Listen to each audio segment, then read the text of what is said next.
Құрметті Бейсен аға, бүгін қолыма қалам алып сізге хат жазғым келді. Сіздің сөзіңізде рухыңызда халықтың жүрегінде жарық болып тұр.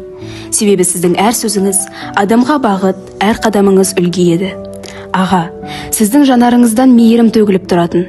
Адамға көмектесу парыз деп, бүтін бір елдің көз жасын сүртіп, үмітін ояттыңыз. Қиын тағдырларды тыңдап қана қоймай, олардың өмірін өзгерттіңіз.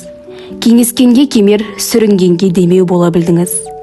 Сіз біреудің мұнын жай ғана тыңдап қоймай, сол адамның жүгін өз иығыңызға көтеріп алғандай күй кешетін едіңіз.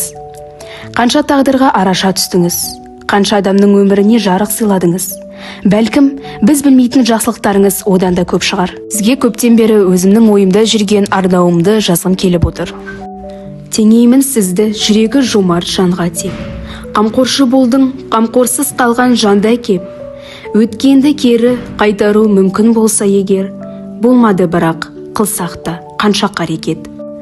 Жалт етіп кеттің жұлдыз боп аққан сағымдай, туама ерлер нар тұлғалы тағуыңдай.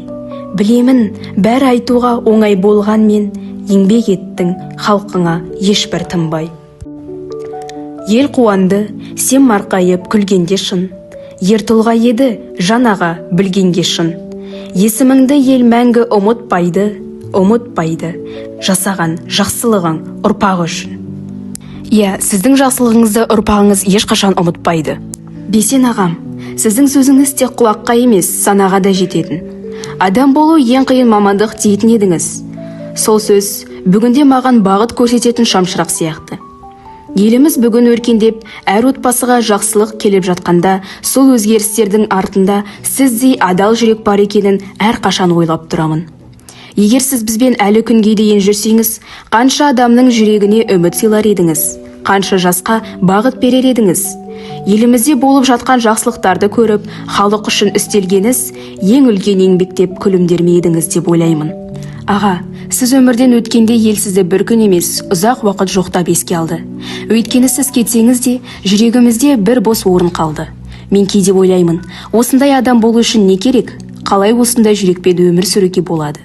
Сосын өз-өзіме жауап табамын.